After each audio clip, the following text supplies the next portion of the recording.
भाई एफआईज ने पागल किया हुआ है। आज देखो एफआईज ने क्या खरीदारी की है, डिटेल में चर्चा करूंगा। पर एफआईज जिस तरह से काम कर गए हैं ना इस बार, तो यार एक ही गाना दिमाग में आता है, ये एफआईज हमें किस मोड़ पे ले आया, कि दिल करे हाय हाय कोई तो बताए क्या होगा। अब जिन्होंने पुट्टे बेचे हुए हैं, अरे पुट्टे तो हटा दो, अबे पुट्टे तो हटा दे यार, पुट्टे तो हटा दो वरना लॉस बड़ा कराएंगी। जिन्होंने पुट्टे बेचे थे सबकी बैंड बज गई यार। और अब बाजार ऐसा हो गया है क्योंकि पहले पुट्टों में इतना बैंड बज गया, नई पुट्टे नीचे की बेचने का मन नहीं कर रहा, और ऊपर का समझ नहीं आ रहा कि यार कॉले बेच दो तो पता चलेगा इतना मनी हो गई, माल सस्ते रेट पे कट गया। तो अब बंदा ना ऐसे बैठा हुआ है, क्या करूं क्या करूं। तो बाजार ना यही होता है बाजार में, बाजार को ना एफआईज या ऑपरेटर कह लीजिए, अलग अलग लोग हैं, कोई एफआई कहता है, कोई ऑपरेटर कहता है, कोई स्मार्ट इन्वेस्टर कहता है, और कोई कभी कोई ऑपरेटर है कभी कोई ऑपरेटर। यानी ऑपरेटर वो व्यक्ति है जो बाजार को कंट्रोल कर रहा है। तो जो बाजार कंट्रोल करते हैं ना, वो एक ऐसी स्थिति में लाके खड़ा कर देते हैं, तो कहते हैं ना कि वो ना तो रेत का लड्डू ना तो खाया जाता ना निकाला जाता वाली बात हो जाती है। कि मतलब अब ऐसी जगह आदमी आ जाता है कि ना तो नीचे की लगता है आ नहीं सकता, और ना ही लगता है कि ऊपर जा सकता है। तो मतलब अब इसी स्थिति हो जाती है कि दोनों तरफ डर लगा रहता है। तो और ऐसे में क्या होता है, काफ़ी समय तक ना इसी तरह का एक कंसोलिडेशन रखते हैं और फिर टाइम डिके कराते रहते हैं। फिर लोगों की पोजीशंस को देखते हुए फिर नया डायरेक्शन शुरू होता है। अगर तो लोग शॉर्ट कर रहे होते हैं तो बाजार फिर भाग जाता है, और अगर लोग लॉन्ग करना शुरू कर देते तो बाजार वापस अपना गिरावट कंटिन्यू करता है।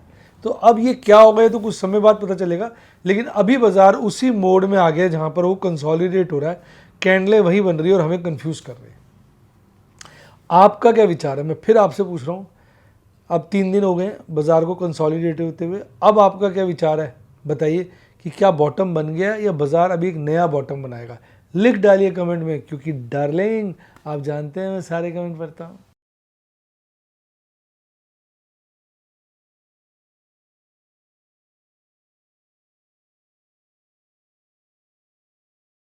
शेयर बाजार में एश्योर्ड या गारंटीड प्रॉफिट की उम्मीद नहीं रखनी चाहिए, या कभी भी किसी भी वक्त कोई भी अनएक्सपेक्टेड इवेंट की वजह से बहुत बड़ा घाटा हो सकता है, जिसके चलते आदमी की सारी पूंजी तबाह हो सकती है और वो फेल भी हो सकता है। शेयर बाजार बहुत ही खतरनाक जगह है, यहाँ एक भूल ही फाइनेंशियल तबाही के लिए काफ़ी है।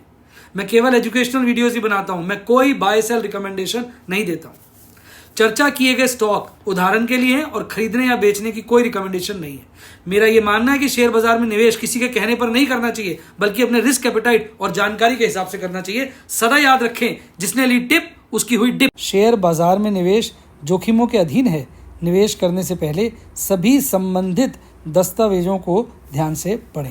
हाय गाइस, आपका स्वागत है आपकी अपनी show MKJ talks for investment इन हिंदी में। कैसे हैं आप भाई? माहौल ऐसा हो गया है, ठंड ऐसी हो गई है, गला ख़राब है, पोर्टफोलियो का बैंड बजा हुआ है, चारों तरफ खराबियाँ ही खराबियाँ नज़र आ रही हैं। करे तो करे कहाँ, तो जाए कहाँ। तो भैया बाज़ार में निफ्टी का भी हाल है, इंडाइसिस का भी हाल है। वो कह रहे हैं भाई जाए तो जाए कहाँ। भारतीय बाज़ारों में एक ऐसी दुविधा आ गई है कि बाज़ार ऊपर से इतना गिर गया है कि ऐसा लगता है यार ये बढ़ भी सकता है, काफ़ी करेक्शन हो गई। और जब हम सोचते हैं बाज़ार को चार्ट्स पे देखते हैं, जिस तरह से सारे शेयर्स इंडेक्स 200 दिन के मूविंग एवरेज को काटने पे तुले हुए हैं, जो कई सारे तो काट चुके हैं, कई सारे काटने पे तुले, तो ऐसा लगता है यार अभी तो बड़ी गिरावट बाकी है। यानी अब ऐसी स्थिति आ गई है, ना तो नीचे गिरना इम्पॉसिबल लगता है, ना ऊपर चढ़ना इम्पॉसिबल लगता है। यानी दोनों possibilities with equal probabilities exist करती हैं। तो ट्रेड करना ऐसी स्थिति में बड़ा मुश्किल हो जाता है। बस ऐसी स्थिति में क्या होता है कि शेयर वाइज इंसान ट्रेड कर पाता है। भाई वो देख लेता कौन सा शेयर ओवर प्राइस्ड है, भागा उससे निकल गए, कोई गिरा उसमें घुस गए। तो इस तरीके से थोड़ा पोर्टफोलियो रीशफलिंग ही एक वेरियस एक ज़रिया रह जाती है, और फिर उसके साथ कॉन्फिडेंस के हिसाब से आप कुछ पुट्टे कॉलों में कर सकते हैं, जैसे मैं आजकल कर रहा हूँ, पुट्टे कॉले बेच रहा हूँ पर लिमिटेड क्वांटिटी में बेच रहा हूँ, और इस तरह से स्ट्रैटेजिकली बेच रहा हूँ कि बढ़ जाए तो भी फ़ायदा हो जाए, गिर जाए तो भी फ़ायदा हो जाए, और अगर कुछ भी नहीं होता तो टाइम डिके का फ़ायदा हो जाए। तो उस तरीके से प्लानिंग के साथ काम बड़ा सब्र के साथ सोच समझ के करना पड़ता है। अब अगर मैं मार्केट की चर्चा करूं तो भाई साहब मार्केट में तो कुछ देखो ना, वही कह रहा हूँ आपको, जो मैंने पहले ही बोल दिया, 3 दिन से बाजार वहीं कंसोलिडेट कर रहा है, देख रहे हैं। और आज तो सुपर ट्रेंड जो है बुलिश हो गया है, देख रहे हैं, ये आ गए ना ट्रायंगल्स ग्रीन कलर के, तो सुपर ट्रेंड बुलिश हो गया। तो टेक्निकली तो बाजार ठीक हो गया है, MACD क्रॉसओवर बड़ा पॉजिटिव बन गया, RSI बड़ा मजबूत हो गया, 50 के ऊपर टिक गया, हम होंगे कामयाब वाली बातें और गाने शुरू हो गए। और 200 दिन के मूविंग एवरेज से बाजार खासा ऊपर है। 200 दिन का मूविंग एवरेज है 23,507 और बाजार है 24,277 पर, यानी 750 पॉइंट ऊपर है। तो ऐसा लगता है कि बड़ी दूर है अभी बाजार, लेकिन ये एक दिन में कमाल हो सकता है यार, ये तो वक्त ही बताएगा कमाल होगा या क्या होगा। अब देखिए फियर काफ़ी हद तक कम होता जा रहा है, 45.49 का मार्केट मूड हो गया है, 50 के ऊपर तो ग्रीड शुरू हो जाएगा। लगता है फियर से ग्रीड आने में ज़्यादा दूरी नहीं बची है। जो आपका US डॉलर इंडेक्स काफ़ी पीक आउट हो गया था 107.57 पे, हल्का हल्का हौले हौले गिर रहा है, हालांकि अभी भी हायर साइड पे है तो इसलिए नेगेटिव ही कह देते हैं। क्रूड ऑयल बहुत बढ़िया हो गया है, रुपया फिर थोड़ा गिरा है, और 10 ईयर यील्ड थोड़ी सी बेटर हुई है, हालांकि हायर साइड पे है, तो इसलिए नेगेटिव नेगेटिव नेगेटिव, एक ही पॉजिटिव है क्रूड ऑयल। FIs देखा, मैं कहता हूँ FIs तो पागल बना रहे हैं, आज सिर्फ 7.78 करोड़ की खरीदारी करी है। DIs ने अच्छी खरीदारी कर ली, कुल मिला के 1300 करोड़ से ऊपर की खरीदारी आई। सारा शेयर DIs को ही जाता है जिन्होंने 1300 करोड़ से ऊपर की खरीदारी करी। इंडेक्स फ्यूचर हल्के काट दिए, स्टॉक फ्यूचर ठीक ठाक से प्लस कर लिए, कुल मिला के 1500 करोड़ के लपेटे में नेट खरीदारी कर डाली FIs ने। FIs जो बिल्कुल भयंकर तरीके से खरीद रहे थे अब शांत होकर बैठ गए। तो और अब इंडेक्स लॉन्ग तो हल्की लोअर साइड पे ही है, पर इतनी भी लो नहीं है, पर जो स्टॉक लॉन्ग है वो ऑल टाइम हाई पर है, जो हजम नहीं हो रहा है, ये हजम नहीं हो रहा है। और आप सारे इंडाइसेस देखिए सब हरे हुए, पर हल्के फुल्के। एक निफ्टी स्मॉल कैप ही था जिसको अगर आप देखेंगे खूब भागा आज 1% से, बाकी सब हल्के फुल्के थे।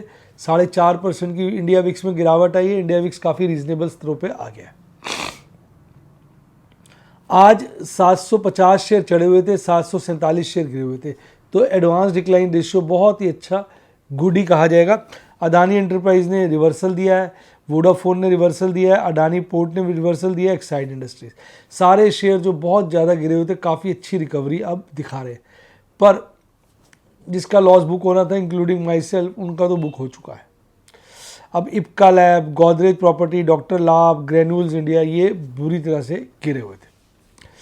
26 शेयर बढ़े हुए थे, 24 शेयर गिरे हुए थे। अगर आप देखेंगे तो 24,194 पे बाजार बंद हुआ था, 24,204 पे खुला, बॉटम बनाया 24,145 का शुरुआती दौर में, एंड के दौर में जाके पीक बनाया 24,354 का, 24,274 पर पीक से थोड़ा गिरकर 80 पॉइंट बढ़कर 0.33% की तेजी के साथ बंद हुआ। भाग रहे थे Adani group, Adani port, Adani enterprise, Bharat electric, Trent, NTPC, HDFC bank, coal India. मरे हुए थे Apollo hospital, Titan, Wipro, Shriram finance, IndusInd bank, Hindalco और डॉक्टर रेड्डी लैब, हल्के फुल्के गिरे हुए थे। यहाँ कैंडलों का कंसोलिडेशन हो रहा है बड़ा ज़बरदस्त। अच्छा, अगर आप PCR की उसकी बात करें, ओपन इंटरेस्ट की, तो अब कल तो मंथली एक्सपायरी, अब कल जो होगा उसके बाद ही कांड होगा। अब 25,000 से मैक्सिमम पेन आज घटकर चला गया 24,300 पर, हालांकि 25,000 पे भी अभी ओपन इंटरेस्ट कल के मुकाबले बढ़ा है, वो 24,300 पे ज़्यादा बढ़ गया, 24,300 पे। 25,000 पे कॉल राइटिंग बढ़ी है, 25,500 पे बढ़ी है, 24,300 पे घटी है, 24,300 पे पुट राइटिंग बढ़ी है। तो कहीं ना कहीं 24,300 की पुट राइटर्स का कब्जा है, यानी इसके नीचे बाजार गिरता हुआ नहीं दिख रहा है, ऐसे पुट राइटर्स हमें दावा दे रहे हैं। PCR आज इंप्रूव हुआ है 1.03, अब कल ये तमाम हो जाएगा, कहानी खत्म हो जाएगी। 2 शेयर बढ़े हुए थे निफ्टी बैंक में, 10 शेयर गिरे हुए थे। बाजार में कल 52,192 पे बंद हुआ, 192 कह लीजिए, और आज खुला 52,154 पर, कल से नीचे खुला, खुलते ही बॉटम बनाया 52,019 का, फिर एकदम भाग खड़ा हुआ 52,444 का पीक बनाकर फिर हल्का शांत हो गया। आज इसकी मंथली एक्सपायरी थी और आज ये ख़त्म हो गया, इसकी टाएं फिस हो गई। HDFC बैंक, एक्सिस बैंक ही हरे में थे, बाकी सब लाल में थे। ये कहिए HDFC बैंक, एक्सिस बैंक ने आज इसकी इज्जत को बचाया। ये तो ऊपर बोलिंजर बैंड पे कंसोलिडेट हो रहा है, तो ये तो खासा मजबूत है। इसका MACD चार्ट पे भी मजबूती है, RSI भी मजबूत है। तो टेक्निकली बाजार ना ठीक है अगर मैं बताऊं ईमानदारी से, पर कई बार ये कहते हैं धोखा है, ये तो बम का मौका है। तो अब देखो क्या पता धोखा ही ना चल रहा हो।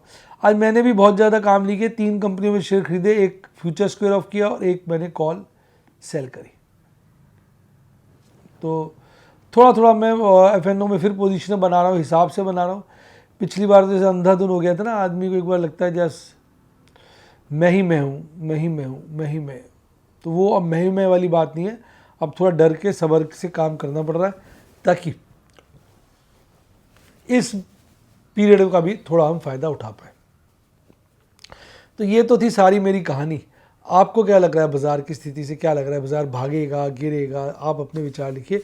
और अगर आप सीखना चाहें, मैं कोई बाय सेल रिकमेंडेशन नहीं देता, आप मेरे व्हाट्सएप के स्टूडेंट बन सकते हैं। फ़ोन नंबर है 7011-323-077, 7011-323-077, या यूट्यूब पे मेंबरशिप सेक्शन में जाके भी आप मेरे स्टूडेंट बन सकते हैं। डीमैट अकाउंट नहीं खुलवाया तो लिंक डिस्क्रिप्शन बॉक्स में उससे खुलवाइए। टेलीग्राम चैनल ज्वाइन नहीं किया तो लिंक डिस्क्रिप्शन बॉक्स में उसी से ज्वाइन करिए, क्योंकि बाकी सब चैनल फेक मेरे नाम से बने हुए हैं। इसी के साथ साथ bye, God bless you, happy news. अगर आप स्टॉक मार्केट के बेताज बादशाह बने।